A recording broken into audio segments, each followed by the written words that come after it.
배우의 중개사TV 법무사 27회 기출문제 6번 경매 기일 입찰 절차에 관한 문제입니다. 자, 법무사 27회 기출문제 6번.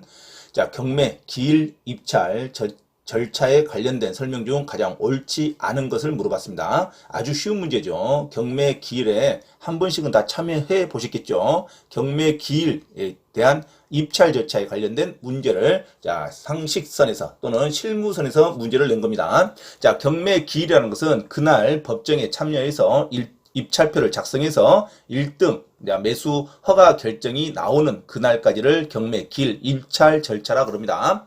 자, 그러면 경매에 관련된 방법은 세 가지가 있습니다. 기일 경매, 기일 입찰이 있고 기간 입찰도 있고 그다음에 호가 경매가 있습니다. 자, 호가 경매, 기일 경매 또는 기간 경매 세 가지를 채택하고 있습니다. 그 중에 가장 많이 채택하고 있는 게 기일 입찰 절차를 많이 채택하고 있습니다. 자, 기일 입찰은 반드시 그날 법정에 참여를 해서 입찰표, 설치된 입찰표 안에서 자, 금액을 써서 보증금, 최저 매각 가격의 10%의 보증금을 적어서 자, 입찰통에 집어넣는 그 과정을 말하는 겁니다. 자, 기일 입찰 절차에 관련된 설명 중 가장 옳지 않은 것을 고르라는 문제. 1번.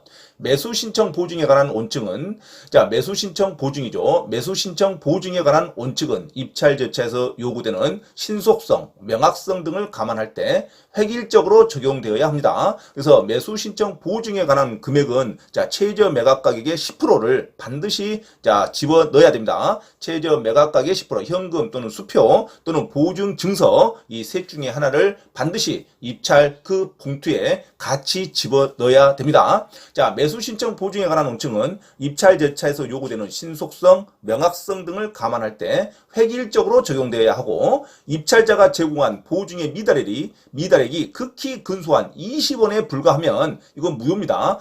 단돈 10원이라도 미달하면 이거는 무효로 처리하지. 아주 근소한 20원, 끝전 처리 10원 이게 부족하다, 봐주자 그런 게 없습니다. 그래서 보증의 미달액은 정확해야 됩니다. 최저 매각 가격의 10%. 자, 보증의 미달액이 극히 근소한 20원에 불과하더라도 그 입찰표는 유효한 것으로 처리해야 한다. 이 규정 없습니다. 자, 근소한 20원이 됐든 근소한 10원이 됐든 자, 보증의 미달액이 무조건 발생하면 그 입찰표는 무효로 처리합니다. 그래서 자, 근소한 20원이나 말에 개인적으로 생각하면 안 돼요. 자, 근소한 20원에 불과하더라도 그 입찰표는 유효한 것으로 처리해야 한다. 이게 틀린 겁니다. 자, 무효로 처리됩니다. 아주 근소하더라도 무효입니다. 미달액이 발생하기만 하면. 그래서 입찰 신청 보증액은 최저 매각 가격의 10%, 최저 매각 가격의 10%지 자기가 입찰할 금액의 10%가 아니에요. 자기가 입찰할 금액의 10%가 아니라 모든 그 사건에 참여한 모든 입찰자들이 동일하게 최저 매각 가격의 10%를 집어넣어야 됩니다. 이 보증 금액이 조그만 금액이 미달되더라도 그 입찰표는 무효로 처리합니다. 유효한 것으로 처리해야 한다가 틀렸어요. 무효로 처리한다. 자, 정답은 1번이 되겠습니다.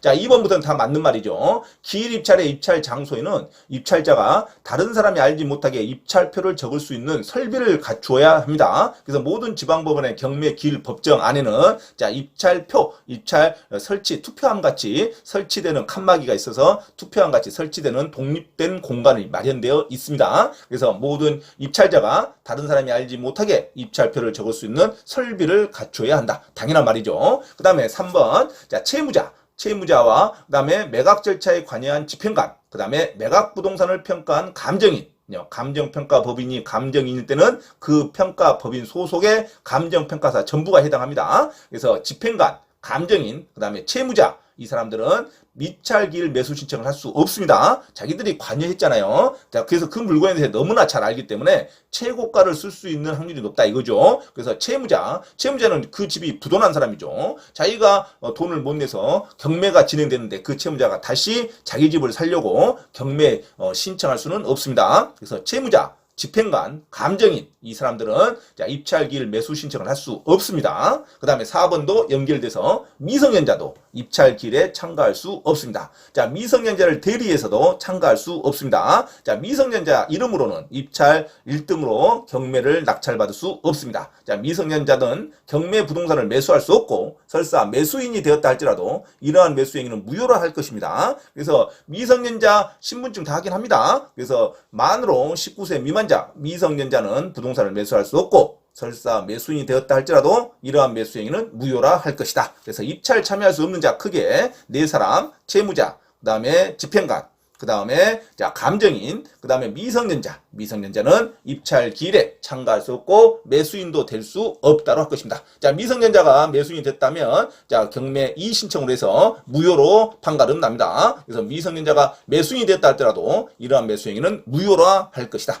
자, 5번 민법 124조는 대리인은 본인의 허락이 없으면 본인을 위하여 자기와 법률행위를 하거나 동일한 법률행위에 관하여 당사자 쌍방을 대리하지 못한다고 규정하고 있다. 자, 민법 124조는 쌍방 대리, 각자 대리를 금지하고 있습니다. 본인이 허락이 없으면, 본인 허락이 있으면 민법상의 쌍방 대리와 각자 대리, 자기 대리, 자기를 위한 대리는 할 수 있습니다. 본인의 허락이 있으면, 허락이 없으면 자기와 법률행위를 하거나 쌍방을 대리하지 못한다고 규정하고 있으므로 자, 부동산 입찰 절차에서 동일 물건에 관하여 이해관계가 다른 2명 이상의 대리인이 된 경우에는 그 대리인이 한 입찰은 무효라고 합니다. 그래서 경매에 있어서 2사람의 대리인을 받아서 입찰표에 참가하는 것이 발각되면 그 대리인이 했던 2사람 것 모두 다 무효로 처리됩니다. 2사람의 이해관계가 있는데 누구를 위해서 1등으로 낙찰시켜 주겠어요. 그래서 그 동일 사건에 2사람 이상의 대리인이 될 수는 없습니다. 하지만 공동 대리인은 될 수 있어요. 공동 대리인, 공동 입찰자의 한 사람이 대리인이 될 수가 있습니다. 그래서 공동 대리인은 될 수가 있는데, 공동 입찰자의 대리인은 될 수가 있는데,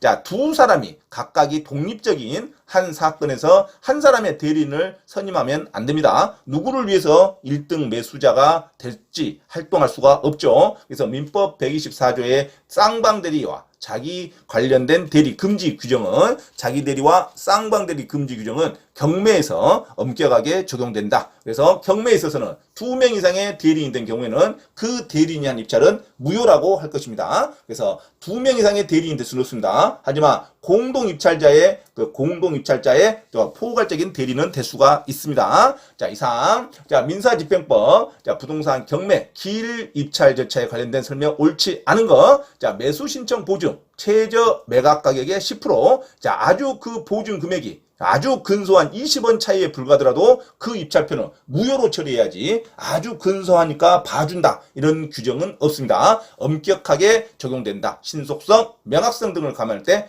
획일적으로 엄격하게 적용됩니다. 자, 보증 금액이 근소한 20원에 불과하면 그 입찰표는 무효로 처리하는지 유효로 처리하지 않는다. 자, 이상 경매 기일 입찰 절차에 관련된 포괄적인 아주 쉬운 문제가 나왔습니다. 그 다음에 이 기일 입찰 장소는 당연히 어떤 설비를 갖춰야 되고 채무자, 집행관, 감정인, 미성년자는 매수할 수 없습니다. 매수에 참가할 수 없다. 그리고 2명 이상의 대리인이 쌍방 대리로 활동할 수는 없다. 그 대리는 입찰하는 행위가 발각됐을 때 무효로 처리합니다. 2명 이상의 대리인을 한 사건에 2사람 이상의 대리를 한 사람이 활동해서는 안 됩니다. 자, 그래서 2명 이상의 대리인이 된 경우에는 그 대리 행위는 무효라고 할 것이다. 맞는 문장이죠. 자, 기출문제 6번 정답은 1번으로 갑니다.